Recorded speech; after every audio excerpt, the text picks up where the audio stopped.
Friends, I hope you all are very well at your homes. Students, in this video we will start a new chapter, that is linear programming problem, LPP. और मैंने आपसे previous video में कहा भी था, जब differential equation हमने खत्म किया था, कि क्लास 11th का लीनियर इनइक्वालिटीज जो चैप्टर है वो स्टडी एक बार कर लें। आई होप आपने कर दिया होगा, और कुछ महान भी हैं जिन्होंने नहीं किया होगा। तो किया या ना किया डजंट मैटर, मैं आपको बता दूंगा कि क्लास 11th में जो लीनियर इनइक्वालिटीज आपने चैप्टर पढ़ा है उसमें जो हम ग्राफ्स बनाते थे वो कैसे बनाते थे, ठीक है ना। पहले थोड़ा सा आइडिया मैं आपको क्लास 11th का ही दे दूं, क्योंकि स्टूडेंट्स पूरा चैप्टर ग्राफ पर ही बेस्ड है। एक मेजर क्वेश्चन आना ही आना है इस चैप्टर में से, एक मेजर क्वेश्चन मिलेगा इस चैप्टर में से। जी हाँ, एक अच्छा खासा लंबा चौड़ा क्वेश्चन मिलता है। और कुछ टॉपिक्स हटाए भी हैं, ठीक है, जो हटाए हैं उस पर भी बात कर लेंगे कि कौन सा टॉपिक हटाया है। वैसे तो आपको पता ही होगा, अनबाउंडेड रीजन हटा दिया है इस साल। खैर मैं बताऊंगा अनबाउंडेड का मतलब क्या है। पहले थोड़ी सी हम बात कर लेते हैं स्टूडेंट्स की क्लास 11th में जो इनइक्वालिटीज थी उनके ग्राफ हम कैसे ड्रॉ करते थे, ठीक है ना। एक फटाफट एक एग्जाम्पल ले लेते हैं जिससे आपको थोड़ा बहुत याद आ जाएगा कि हाँ ऐसा कुछ होता था 11th में। सपोज मान लीजिए कुछ इनइक्वालिटी में कंसीडर करता हूं। लेट्स से मैंने एक इनइक्वालिटी कंसीडर कर ली, 5x plus y less than equals to 100, ठीक है। एक इनइक्वालिटी ले ली, एक और ले लेते हैं। सपोज एक मैंने कंसीडर कर ली x plus y less than equals to 16। Suppose ये दो इनइक्वालिटीज मैंने कंसीडर की हैं and we have to draw graph. हमें इनका ग्राफ ड्रॉ करना है। कैसे ग्राफ ड्रॉ करते थे? सबसे पहले जो भी आपको इनइक्वेशंस दी हुई हैं, ठीक है ना, ये इक्वेशन नहीं है, ये इनइक्वेशन कहते हैं इनको, इनइक्वालिटीज। तो ये जो इनइक्वेशन है सबसे पहले आपको इनको इक्वेशन अज्यूम करना होता है। आप मान लेते हैं कि क्या है, इसको सबसे पहले एज एन इक्वेशन आपने अज्यूम कर लिया, और इस वाली को भी आप एज एन इक्वेशन ही अज्यूम करेंगे। अभी बहुत आसान हो गया, तो क्लास 10th पे आ गया। आपको इनका ग्राफ बनाना है, ठीक है। दो वेरिएबल्स हैं, सिर्फ 2 पॉइंट काफी होते हैं लाइन ड्रॉ करने के लिए। तो जब आप इनका ग्राफ ड्रॉ करेंगे, ठीक है, तो सपोज मैं फर्स्ट लाइन के लिए ग्राफ ड्रॉ कर रहा हूं पहले इसके लिए। तो देखिए x 0 रखेंगे, y की वैल्यू 100 मिलेगी। तो लेट्स से यहाँ पर 100 है, ओके। तो इस पॉइंट के जो कोऑर्डिनेट्स हो गए वो कोऑर्डिनेट्स क्या हो जाएंगे आपके, यहाँ पे मैं सीधे कोऑर्डिनेट ही लिख देता हूं, ये हो जाएंगे आपके पास 0,100, इस पॉइंट के कोऑर्डिनेट, ओके। और अगर y 0 करते हैं तो x की वैल्यू 20 मिलेगी। तो y 0 पे x 20, सपोज ये पॉइंट मान लेता हूं मैं, x 0 x 20 कितना रखा था हमने, x y 0 रखा था, x 20 मिला था, ठीक है। ये पॉइंट हमें मिला। इन दोनों को आप ज्वाइन करेंगे and you will get a straight line. Straight line मिलेगी आपको, बट एक चीज का ख्याल रखना होता है। देखिए आपने 11th में दो टाइप की इनइक्वालिटीज पढ़ी है, strict inequality and slack inequality. ये जो सिंबल है ना हमारे पास चार, ये चार जो सिंबल्स हैं आपके पास, जिसको हम इनइक्वालिटी सिंबल्स कहते हैं। क्या कहते हैं? Inequality symbols. ये तो पता ही आपको, less than equal to, greater than equal to, less than greater than. इनमें से ये जो दोनों इनइक्वालिटीज हैं ये होती हैं स्ट्रिक्ट इनइक्वालिटीज। मतलब ये जो दोनों हैं ये क्या कहलाती हैं, सॉरी स्लैक, ये दोनों कहलाती हैं स्लैक इनइक्वालिटीज, स्लैक इनइक्वालिटीज। और ये जो दोनों हैं ये दोनों कहलाती हैं स्ट्रिक्ट इनइक्वालिटी। ये क्या कहलाती हैं? Strict inequality. तो जब हम इनका ग्राफ ड्रॉ करते हैं तो ऑब्वियस बात है स्ट्रेट लाइन तो मिलेगी, बिकॉज लीनियर है, x और y दोनों पे पावर 1 है तो लीनियर तो है।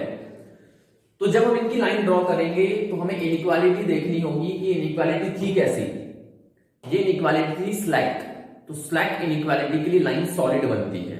लाइन कैसी बनती है? सॉलिड लाइन बनती है। तो लाइन आप सॉलिड बनाएंगे। ये लाइन हमने क्या बना दी? सॉलिड बना दी है। और अगर ये मान लीजिए ऐसी होती, 5x plus y less than 100 ऐसी होती, तो फिर मुझे लाइन डॉटेड बनानी होती। मुझे लाइन कैसी बनानी होती? डॉटेड लाइन बनानी होती। फिर ये दोनों में फर्क होता है, ये याद रखना होता है कि इनइक्वालिटी किस टाइप की, स्लैक है और स्ट्रिक्ट है। स्लैक है तो सॉलिड, और अगर स्ट्रिक्ट है तो डॉटेड, ठीक है ना। ये आपने वैसे तो 11th में पढ़ा है, बट फिर भी शॉर्ट में मैं लिख देता हूं। स्लैक इनइक्वालिटीज हैं तो लाइन सॉलिड बनेगी। लाइन कैसी बनेगी? Solid line. और अगर इनइक्वालिटी आपकी स्ट्रिक्ट है, स्ट्रिक्ट इनइक्वालिटी है, तो लाइन आपकी डॉटेड बनेगी। लाइन कैसी बनेगी? डॉटेड लाइन बनेगी, ठीक है। एक लाइन बना ली और आपको 1 बाय 1 ही काम करना, सारी लाइनें एक साथ मत बना देना।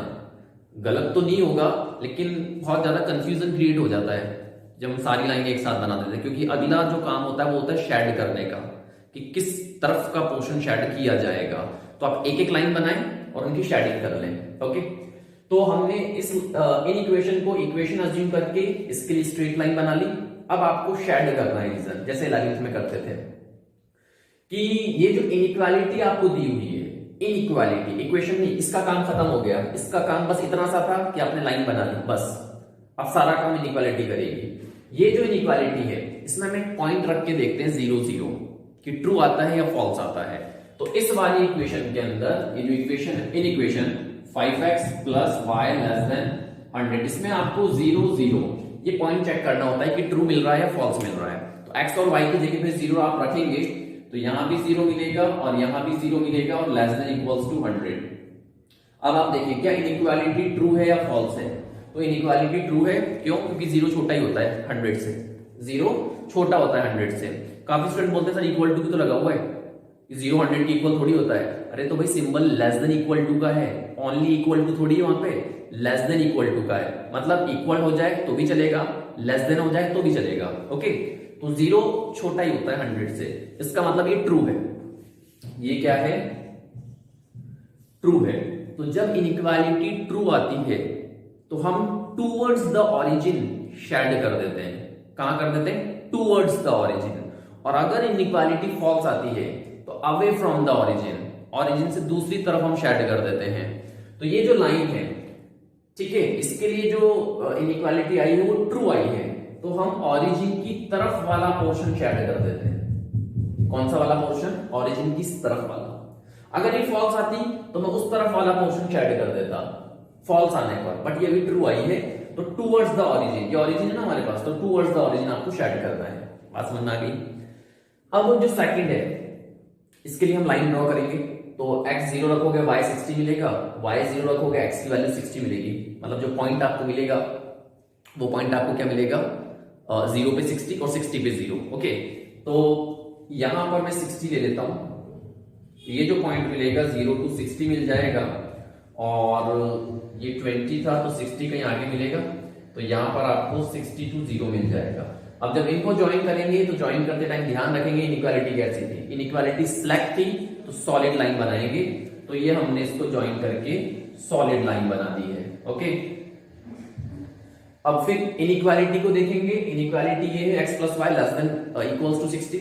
आप 0 0 रख के चेक करें कि ये इनइक्वालिटी ट्रू आती है या फॉल्स आती है। तो x plus y less than 60 है, 0 0 रखोगे तो 0 हो जाएगा, 60 आएगा, ये भी ट्रू है, ये भी क्या है? ट्रू है।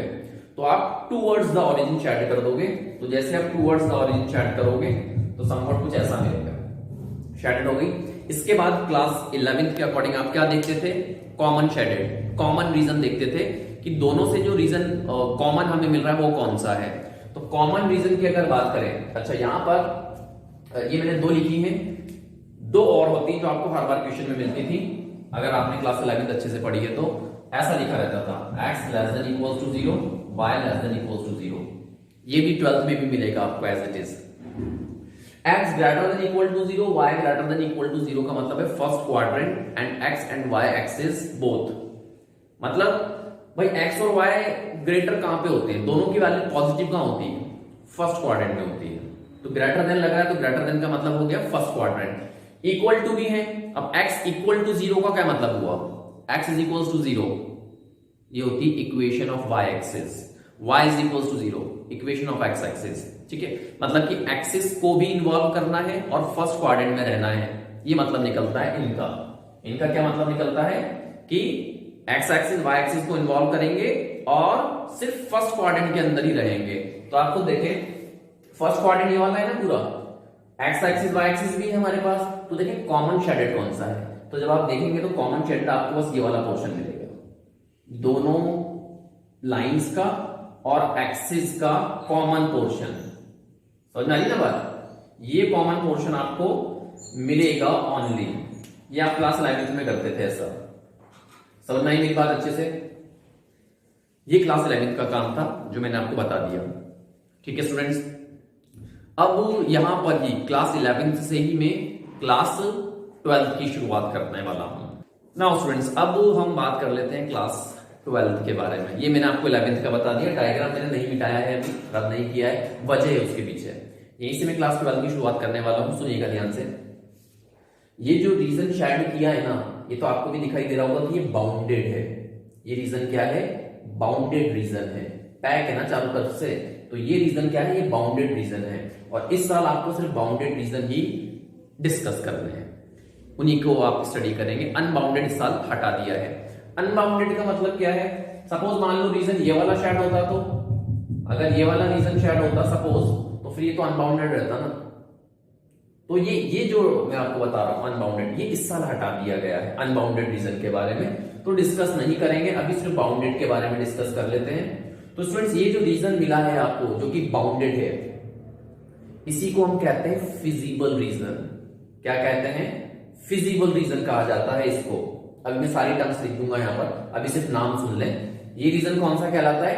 Feasible region. और हमें जो सॉल्यूशन मिलते हैं, जो एक्स और वाई की वैल्यूज मिलती हैं, जो वेरिएबल्स की वैल्यूज मिलती हैं, वो इसी रीजन के अंदर से मिलती हैं। मतलब जो रिक्वायर्ड सॉल्यूशन होता है वो इसी के अंदर से मिलता है, including the points lie on the line और लाई ऑन एक्सिस। जी हाँ, यहां से भी आंसर्स मिल सकता है, और जो पॉइंट्स लाइन पे एक्सिस पे लाई करते हैं, सॉल्यूशन वहां पे भी पॉसिबल हो सकता है। मतलब मैं कह रहा हूं कि ये पॉइंट है, ये वाला पॉइंट है, ये वाला पॉइंट है, ये वाला जो पॉइंट है, ये भी सॉल्यूशन हो सकते हैं। बात समझ आ रही है? तो कहने का मतलब ये है कि एक तो ये रीजन कहलाएगा फिजिबल रीजन, और जो आंसर हमें मिलेंगे, जो सॉल्यूशन हमें मिलेगा, जो एक्स और वाई की वैल्यूज हमें मिलेंगी, जो वेरिएबल्स की वैल्यूज हमें मिलेंगी, वो इसी के अंदर से मिलेंगी। और पॉइंट जो बाउंड्री पर है, या यूं कह लें कि जो इंटरसेक्शन है बाउंड्रीज का, वो पॉइंट भी सॉल्यूशन हो सकते हैं। बात समझ आ गई अच्छे से? अब स्टूडेंट्स, यहां पर कुछ बातें क्लास 12th के रेस्पेक्ट में बता रहा हूं। यहां पर अगर हम देखें शेडेड रीजन को, तो नंबर ऑफ इनफाइनाइट पॉइंट्स हैं यहां पर, नंबर ऑफ इनफाइनाइट पॉइंट्स। अब कितने पॉइंट देखोगे बीच में? बहुत सारे पॉइंट्स हैं हमारे पास। तो हम कंसीडर करते हैं सिर्फ कॉर्नर पॉइंट्स। क्या कंसीडर करते हैं? सिर्फ कॉर्नर पॉइंट कंसीडर करते हैं। वो कॉर्नर पॉइंट्स कौन से होंगे? जहां पे बाउंड्री इंटरसेक्ट हो रही होंगी, उनको हम कहते हैं कॉर्नर पॉइंट्स। मतलब कि एक पॉइंट ये वाला, एक पॉइंट ये, एक ये और एक ये, तो 1 2 3 4 4 पॉइंट मिल रहे हैं। ये 4 ऐसे पॉइंट है जहां पे बाउंड्री का इंटरसेक्शन हो रहा है, और ऐसे पॉइंट्स को हम क्या कहते हैं?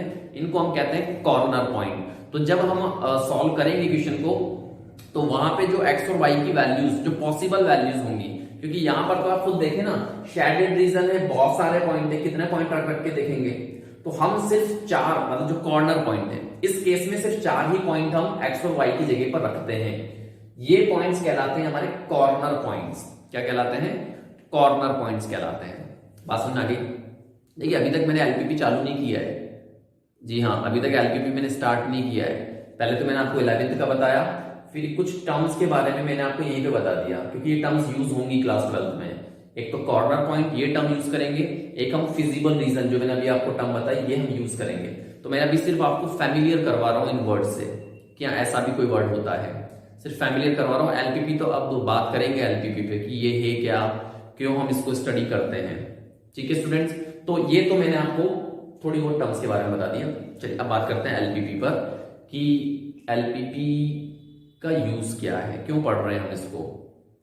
स्टूडेंट्स, काफी अच्छा यूज है इसका। मैं अभी एग्जांपल लेके बताऊंगा आपको, उस एग्जांपल से पूरी कहानी क्लियर हो जाएगी। बट उससे पहले जो आपकी पहली एक्सरसाइज ना 12.1, उसमें एक भी वर्ड प्रॉब्लम नहीं है। एक्चुअली वो सिर्फ इसलिए दे रखी है आपको ताकि आप ग्राफ बनाना सीख जाएं, आंसर निकालना सीख जाएं, इसलिए वो 12.1 एक्सरसाइज आपको मतलब सिलेबस में है। लेकिन जो फील है ना चैप्टर का, वो फील अगली एक्सरसाइज में आता है, जिसमें आप पर्टिकुलर प्रॉब्लम को फेस करते हैं। मोस्टली जो है एक मैन्युफैक्चरिंग प्रॉब्लम है, डाइट प्रॉब्लम है, ट्रांसपोर्टेशन प्रॉब्लम है एंड एलोकेशन प्रॉब्लम है। 4 टाइप की प्रॉब्लम है आपके सिलेबस के अंदर। इन चारों प्रॉब्लम से फील आता है क्वेश्चन का कि अच्छा ऐसा ऐसा कुछ हुआ था। तो वो फील पहले मैं चाह रहा हूं कि वो फील आ जाए आपके अंदर। उसके लिए मैं एक एग्जांपल लेता हूं, ठीक है, सुनिएगा ध्यान से। बहुत छोटे लेवल पे ले रहा हूं, क्योंकि देखिए डेली लाइफ में काफी सारी चीजें होती हैं। अब एक एग्जांपल उसी में से मैंने उठाया। सपोज मान लीजिए आपके पास कोई दुकान है, आप कोई शॉप चलाते हैं, ठीक है, और आपके पास सपोज टोटल अमाउंट 1000 रुपीज है, बस आपकी जेब में टोटल 1000 रुपए है। ओके, जो आपके पास टोटल अमाउंट है ना, वो आपके पास मैंने कितनी मान ली, वो सपोज सिर्फ 1000 रुपीज ही है। क्या है? 1000 रुपीज है। शॉप है आपकी, ओके, और उस शॉप में आप सिर्फ दो ही चीजें रखते हैं। सपोज एक तो आप बैग रखते हैं और एक आप सपोज बॉक्स रखते हैं। बस दो ही तरीके के आप सामान अपनी दुकान में रखते हैं, बैग और बॉक्स। ठीक है स्टूडेंट्स, और आपकी जो दुकान है वो बहुत छोटी सी है, बहुत छोटी सी दुकान है, बहुत स्पेस बहुत कम है वहां पर। तो जो स्टोरेज है आपके पास, वो स्टोरेज क्या है? आप स्टोरेज है आपके पास 3 पीसेस, कि आप अपनी दुकान में सिर्फ 3 ही पीस रख सकते हैं। 3 पीस का मतलब हो गया, तो आप 3 बैग रख लें, या 3 बॉक्स रख लें, या 2 बैग रख लें 1 बॉक्स रख लें, या 2 बॉक्स रख लें 1 बैग रख लें। छोटी सी दुकान है ना भाई, हालांकि इतनी छोटी भी नहीं होती, बट सिर्फ कॉन्सेप्ट समझाने के लिए कि एलपीपी क्यों हम यूज करते हैं, क्यों हम पढ़ रहे हैं इसको, वो समझाने के लिए बस एक छोटा सा एग्जांपल मैंने लिया है। ठीक है ना, तो प्लीज मजाक ना बनाएं। तो 3 पीसेस ही आप अपनी दुकान में रख सकते हैं, छोटी सी दुकान है। ठीक है स्टूडेंट्स, अब प्रॉब्लम ये है कि आपको अपना जो प्रॉफिट है, क्योंकि आपने दुकान लगा रखी है ना, आप सामान खरीदेंगे, खरीद के उसको बेचेंगे, तो आप अपना प्रॉफिट जो है वो मैक्सिमाइज करना चाहते हैं। सभी यही चाहते हैं कि उनका प्रॉफिट जो सबसे ज्यादा हो जाए, नुकसान कम हो, इवन नुकसान तो होना ही नहीं चाहिए। तो प्रॉफिट को मैक्सिमाइज करना चाहते हैं आप। आपके पास आपकी जेब में कितने रुपए हैं? 1000 रुपीज हैं। आप मार्केट गए और मार्केट में आपने एक बैग खरीदा। सपोज आपने एक बैग खरीदा 100 रुपीज में। कितने रुपीज में? 100 रुपीज का आपने एक बैग खरीद लिया, मतलब एक बैग आपको 100 रुपए का पड़ा, आप खरीद के लेके आए। बॉक्स जो है वो सपोज मान लीजिए 50 रुपीज का बॉक्स आपको पड़ा। सपोज आपने 50 रुपीज का बॉक्स परचेज कर लिया। समझ में आई बात? ये कॉस्ट है जो आप गए, आप खरीद के लेके आए, पहले आप खरीद के आप ले आए, अब आप इनको बेचोगे, अब आप इनको सेल करोगे। तो आप खुद देखें यार, 100 रुपए का बैग खरीदा है आपने, तो 100 रुपए में तो नहीं बेचोगे आप इसको। भाई दुकान किस बात की लगा रखी है? 100 रुपए में चीज लाया, 100 रुपए में बेच दी, फायदा क्या हुआ? कोई फायदा नहीं हुआ, दुकान ही हटानी पड़ेगी। तो ये तो तय है कि अगर आप 100 रुपए का एक बैग लाए हो, ठीक है ना, एक बैग 100 रुपए का लाए हो, तो आप 100 से ज्यादा नहीं इसको बेचोगे। अब कितने में बेचते हो, कितना आप मुनाफा कमाना चाहते हो, कितना प्रॉफिट चाहते हो, कितना लालच आपके अंदर है, वो आप जाने, बट ये कि आप प्रॉफिट चाहते हैं। बॉक्स भी ऑब्वियस सी बात है, 50 रुपीज का खरीदा, 50 में तो नहीं बेचोगे आप, ज्यादा नहीं बेचोगे। ये एक बॉक्स आपको 50 रुपीज का पड़ा है और आप अपनी दुकान में सिर्फ 3 ही पीस रख सकते हैं। अब यहां पर कैसे पता करोगे आप, क्या टेक्निक यूज करोगे आप कि आपको यह पता चल जाए कि यार मैं कितने बैग खरीदूं और मैं कितने बॉक्स खरीद के लेके आऊं, फिर मैं उनको बेचूं और मेरा प्रॉफिट मैक्सिमम हो जाए? क्या टेक्निक लगाएंगे आप? या तो आप इंडिविजुअली हर चीज को कैलकुलेट करके देखेंगे कि अच्छा 2 बैग ले लेता हूं, एक बॉक्स ले लेता हूं, अच्छा एक बॉक्स ले लेता हूं, 2 बैग ले लेता हूं, तो इतना प्रॉफिट, इसमें इतना प्रॉफिट, इसमें इतना प्रॉफिट। तो काफी सारे मतलब कॉम्बिनेशंस बनाने पड़ेंगे, उन सारे कॉम्बिनेशंस को कैलकुलेट करना पड़ेगा, तब जाके आपको लगभग एक प्रॉफिट का अंदाजा लग जाएगा कि हाँ इसमें ज्यादा प्रॉफिट है। बट ये बहुत ज्यादा टाइम वेस्टिंग होगा। ऐसे ही प्रॉब्लम को दूर करने के लिए जरूरत पड़ी है लीनियर प्रोग्रामिंग प्रॉब्लम की। जी हाँ, और ऐसी प्रॉब्लम को हम कहते हैं ऑप्टिमाइजेशन प्रॉब्लम। क्या कहते हैं? Optimisation problem. प्रॉब्लम समझ में आई आपके? प्रॉब्लम ये है आपके सामने, सुनिएगा ध्यान से। प्रॉब्लम ये है आपके सामने कि एक तो आपकी जेब में सिर्फ 1000 रुपीज है, आप बाजार गए, एक बैग आप 100 रुपए में खरीद के लाए, एक बॉक्स आप 50 रुपीज में खरीद के लाए अपनी दुकान के लिए, शॉप के लिए। अब आप इनको बेचेंगे, अब आप इनको सेल करेंगे। तो सेल तो ये तो तय है कि आप ज्यादा नहीं करेंगे। तो अब आप जब ज्यादा में सेल करेंगे तो ऑब्वियस सी बात है प्रॉफिट होगा। उस प्रॉफिट को कैसे मैक्सिमाइज कर सकते हैं, ज्यादा प्रॉफिट कैसे आप अर्न कर सकते हैं, ये प्रॉब्लम है। और ऐसी प्रॉब्लम को हम क्या कहते हैं? ऑप्टिमाइजेशन प्रॉब्लम कहते हैं। बात समझ में आ गई? क्या कहते हैं? Optimisation problem. और इस प्रॉब्लम को दूर करने के लिए हमारे पास टेक्निक है लीनियर प्रोग्रामिंग। ग्राफ की हेल्प से हम आंसर निकाल लेते कि अच्छा इतने बैग हों, इतने बॉक्स हों, तो हमें प्रॉफिट मैक्सिमम होगा। अब आगे की कहानी सुनिए।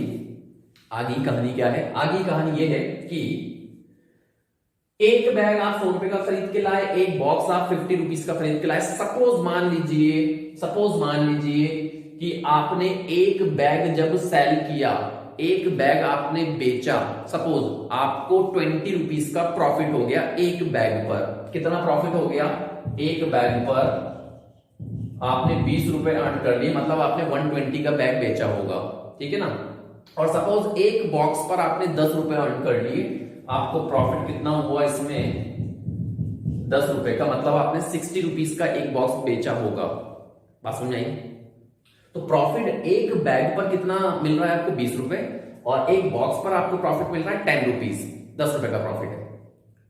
चलिए अब आपसे मेरा एक सवाल, आप जब बाजार सामान खरीदने गए थे तो आपके दिमाग में दो बातें थी कि भाई एक तो मुझे बैग खरीदना है और एक मुझे बॉक्स खरीदना है। लेकिन जब आपने देखा कि यार एक बैग पर जो प्रॉफिट है वो 20 रुपए का प्रॉफिट है, तो एक काम करते हैं सारे बैग खरीद लेते हैं, प्रॉफिट ज्यादा होगा। समझ में आ रही बात? आपने क्या सोचा अपने दिमाग में? क्योंकि आपको तो प्रॉफिट मैक्सिमाइज करना है ना, लालच तो हर इंसान के मन में है। तो आपने सोचा कि एक काम करते हैं, बॉक्स को मारो गोली, सारे बैग खरीद लो, सारे बैग खरीद लो, क्योंकि बैग पे मुनाफा ज्यादा है, प्रॉफिट ज्यादा है। तो 1000 रुपए थे आपके पास, 1000 रुपीज थे, कितने बैग खरीद सकते हो?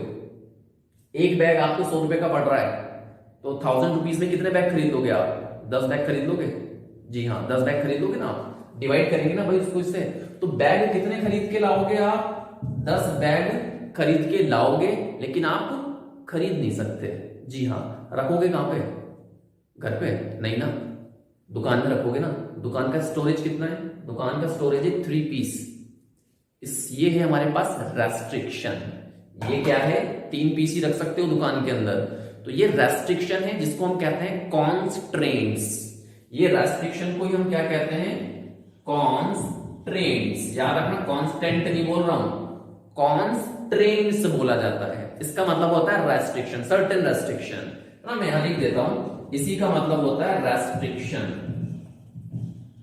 ठीक है स्टूडेंट्स, ये रेस्ट्रिक्शन है। तो आप चाहकर भी 10 बैग नहीं खरीद सकते, हालांकि फायदा ज्यादा था वहां पर, लेकिन कुछ ऑब्वियस बात है, कुछ ना कुछ तो प्रॉब्लम, कुछ ना कुछ तो पाबंदियां रहती है ना। जैसे पाबंदी से मैं आपको एक दो बातें और बताऊं, चलो पाबंदी पे भी बताऊंगा एक दो बातें और, पहले इधर बात कर लेते हैं, कंप्लीट बात कर लेते हैं। तो 10 बैग तो आप नहीं खरीद सकते क्योंकि इतना स्टोरेज ही नहीं है आपके पास। ये तो बात सही। चलिए, तो आपने सोचा कि 10 बैग तो नहीं खरीद सकते, तो फिर सारे बॉक्स खरीद लेते हैं। बैग को मारो गोली, सारे बॉक्स खरीद लो। तो बॉक्स कितने खरीद लोगे आप? 1000 रुपीज आपकी जेब में है, एक बॉक्स 50 रुपीज का है, 20 बॉक्स आ जाएंगे। बॉक्स कितने आ जाएंगे? 20 बॉक्स खरीद सकते हो आप, लेकिन आप खरीद के रखोगे कहां? क्योंकि जो स्पेस है वो तो 3 पीस का ही, 20 पीस कहां रखोगे उठाकर? जगह ही नहीं है। इसका मतलब सारे बॉक्स नहीं खरीद सकते। तो अब या तो आप बैठ के आराम से फ्री होके कॉम्बिनेशन बनाते रहे कि अच्छा एक बैग खरीद लेता हूं, 2 बॉक्स खरीद लेता हूं, 2 बॉक्स खरीद लेता हूं, एक बैग खरीद लेता हूं, ऐसे कॉम्बिनेशन बना के प्रॉफिट चेक करते रहे अपना। ये तो मैंने बहुत छोटे लेवल पे एग्जांपल दिया, बहुत छोटे लेवल पे। बड़ी बड़ी इंडस्ट्री, बड़ी बड़ी कंपनियां, जो मैन्युफैक्चरिंग कंपनीज होती हैं, वो ऐसे करने बैठेंगे तो उनका तो सारा दिन इसमें निकल जाएगा। मैन्युफैक्चर क्या करेंगे वो? बात समझ आ रही है? ये तो बस कॉन्सेप्ट समझाना है, इसलिए मैंने एक छोटा सा एग्जाम्पल लिया हुआ है। तो प्रॉब्लम समझ में आ रही है आपके कि अब कैसे पता करें हम कि बाजार जाके हम कितने बैग खरीदें, बाजार जाके हम कितने बॉक्स खरीद के लाएं कि जब हम उनको बेचें तो हमारा प्रॉफिट मैक्सिमम हो जाए।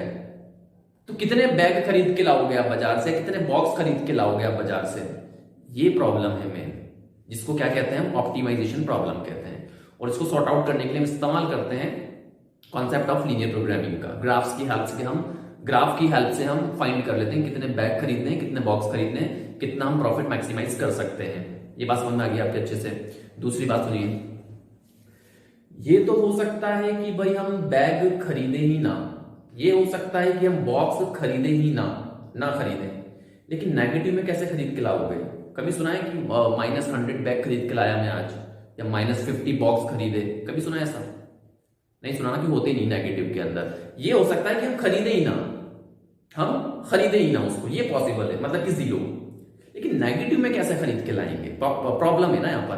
तो स्टूडेंट्स, प्रॉब्लम ये थी कि हम कितने बैग बाजार से परचेस करें, कितने बॉक्स परचेस करें। सपोज हमने अज्यूम कर लिया कि जो बैग हैं वो हमने एक्स खरीद लिए, बाजार से हम बाजार में गए और एक्स बैग हमने खरीद लिए, और बॉक्स हमने कितने खरीद लिए, वाई बॉक्स खरीद लिए, वाई बॉक्स खरीद लिए।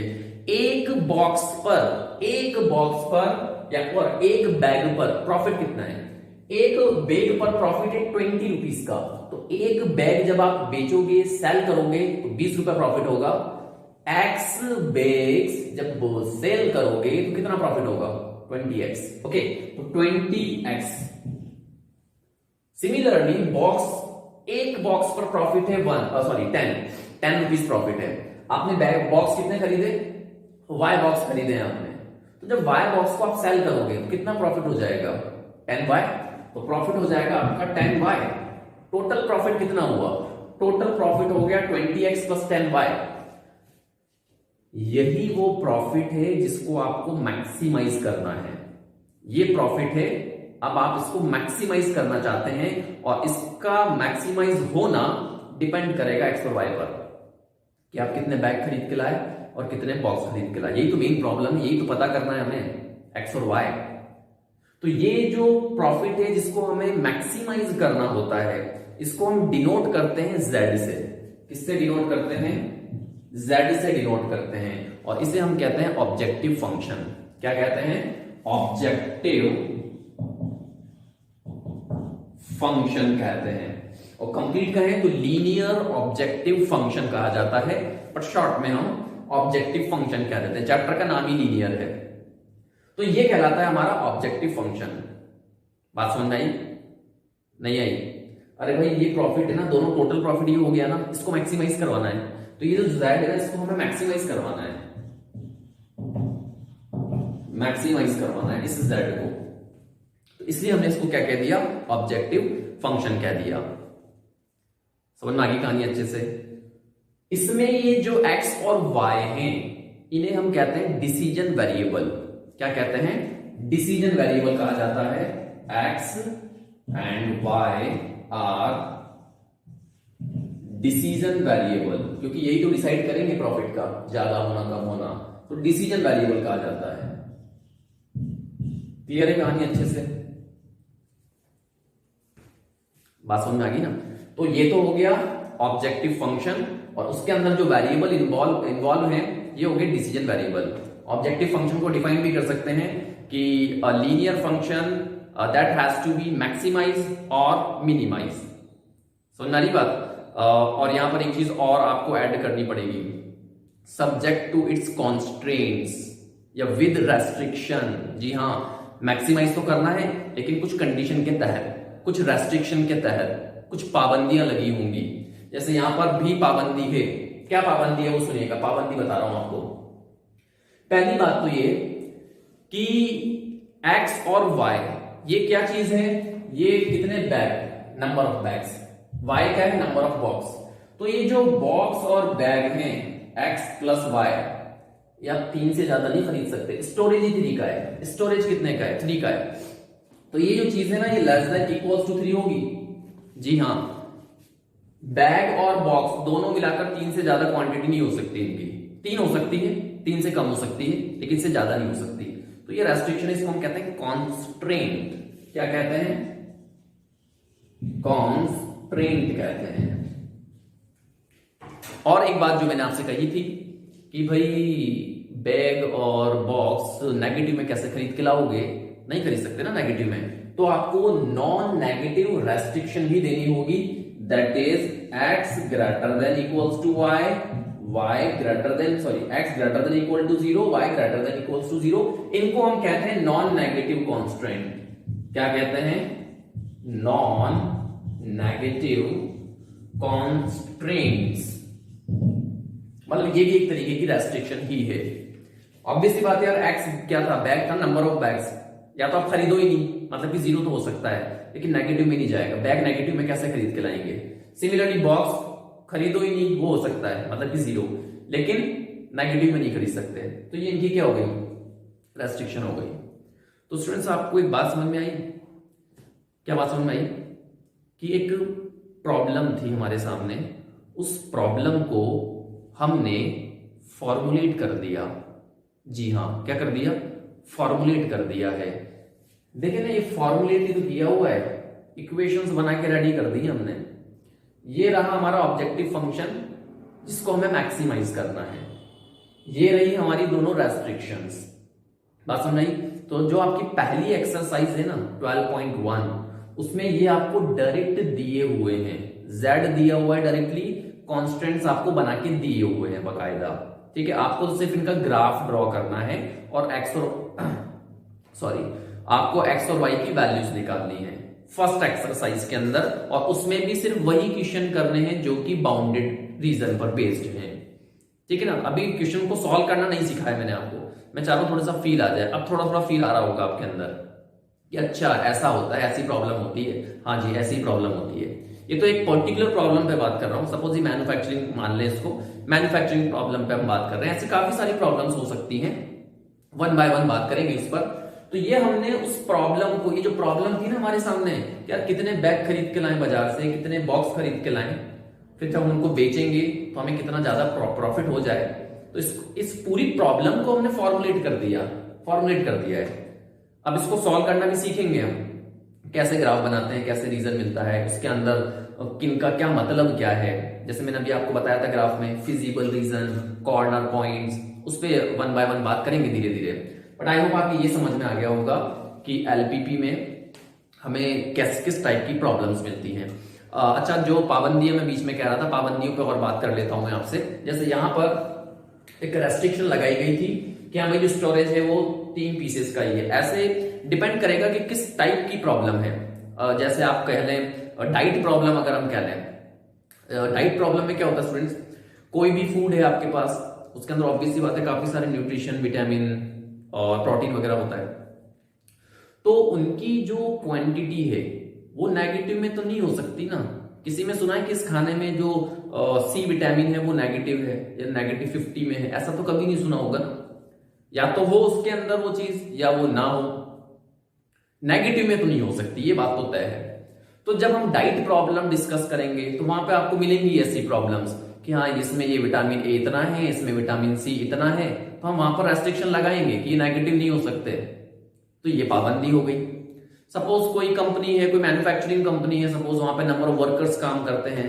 अब भाई नंबर ऑफ वर्कर्स है वो भी तो इंसान ही है ना, क्या 24 घंटे काम करवाओगे क्या उनसे? नहीं कर पाओगे ना। ऑब्वियस बात है पर्टिकुलर टाइम के लिए काम करेंगे, वो भी मजदूर है, तो क्या ये थोड़ी 24 घंटे करवाएंगे? नहीं ना। तो हम क्या करवाएंगे, कुछ पर्टिकुलर टाइम के अकॉर्डिंग उनसे काम ले लेंगे कि हाँ भाई आप 10 घंटे की ड्यूटी है आपकी, 10 घंटे काम करो, मतलब 10 घंटे तक काम हो सकता है, उसके बाद वो काम नहीं करेंगे। तो रेस्ट्रिक्शन हो गई, एक तरीके की रेस्ट्रिक्शन हो गई।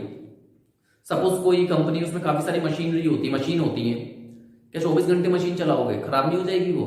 24 घंटे मशीन चल रही है, बैग बना रहे हैं, सपोज हम 24 घंटे चल रहे हैं, बैग बनते जा रहे हैं, मशीन खराब नहीं होगी? इफेक्ट नहीं पड़ेगा उसके एफिशिएंसी के ऊपर? यस। तो मशीन का भी जो काम है वो एक पर्टिकुलर टाइम ड्यूरेशन के लिए ले सकते हो, तो ये रेस्ट्रिक्शन हो गई कि हाँ भाई आप पर्टिकुलर टाइम के लिए ही मशीन का इस्तेमाल कर सकते हैं, इससे ज्यादा नहीं कर सकते। ये रेस्ट्रिक्शन हो गई हमारे पास। बात समझ में आ रही है अच्छे से? तो स्टूडेंट्स फर्स्ट एक्सरसाइज में तो ऐसा कुछ खास है नहीं, सेकंड एक्सरसाइज के अंदर आपको फॉर्मुलेट करना आना चाहिए, और ये बड़े बड़े क्वेश्चन मिलेंगे आपको। जी हाँ, बहुत बड़े बड़े क्वेश्चन मिलेंगे। यहाँ पर एक बात मैं और आपको बताना चाहूंगा, इसमें एक रेस्ट्रिक्शन की अभी कमी है। जी हाँ, एक रेस्ट्रिक्शन, एक कॉन्स्ट्रेंट देना बाकी है। कौन सा कॉन्स्ट्रेंट है भाई? आपके पास 1000 रुपीज थे ना, जेब में कितने रुपए थे आपके? 1000। तो ऑब्वियसली बात है 1000 से ज्यादा का सामान तो आप नहीं खरीद पाएंगे ना, ये भी तो एक रेस्ट्रिक्शन है। वो मैंने यहाँ पे मेंशन नहीं की स्टार्टिंग में। अब सुन ले वो रेस्ट्रिक्शन क्या थी भाई। एक बैग आपने 100 रुपीज का आपने परचेज किया था, एक बैग, और टोटल बैग आप कितने खरीद के लाए बाजार से? X। तो टोटल X बैग्स की जो कॉस्ट आपको पड़ी वो कितनी पड़ी? 100X। यस, 100X यहां पर लिख देते हैं, तो 100X। एक बॉक्स आपने 50 रुपीज का खरीदा था, ठीक है, और टोटल बॉक्स कितने खरीदे आपने? Y। तो टोटल कितनी कॉस्ट पड़ी आपको? 50Y। तो 50Y मतलब कि जो टोटल खर्चा आपका हुआ वो हो गया आपका 100X प्लस 50Y। बात समझ में आई? अब जो टोटल खर्चा था वो ऑब्वियस सी बात है उसमें से करोगे जितना पैसा आप अपने जेब में लेके गए थे, और आपकी जेब में कितने रुपए थे? 1000 रुपीज थे। तो इससे ज्यादा का तो सामान खरीद ही नहीं सकते ना आप। समझ में आ रही ना बात? 1000 रुपीज है आपके पास टोटल, इससे ज्यादा का सामान कैसे खरीदेंगे? उधार लेंगे? नहीं ना। तो 1000 रुपीज है, तो ऑब्वियस सी बात है ये जो टोटल कॉस्ट है ना ये लेस देन इक्वल्स टू 100 होनी चाहिए, 1000 होनी चाहिए। 1000 से ज्यादा नहीं हो सकती है, कम हो सकती है, इक्वल हो सकती है, लेकिन उससे ज्यादा नहीं हो सकती है। बात समझ में आ गई अच्छे से? तो ये भी एक कांस्टेंट है, ये भी एक रेस्ट्रिक्शन है हमारे पास। तो 1 और 2 एंड 3 तीन टाइप के कांस्टेंट्स हो गए, एक आपका ऑब्जेक्टिव फंक्शन हो गया। बात समझ में आ गई अच्छे से स्टूडेंट्स? तो ये फॉर्मुलेशन था कि कैसे हम प्रॉब्लम को फॉर्मुलेट कर देते हैं। अब इसको सॉल्व कैसे करते हैं, कैसे हम फाइंड करेंगे, how we can find the values of x and y, वो सीखेंगे बट नेक्स्ट वीडियो के अंदर। Till then thank you so much.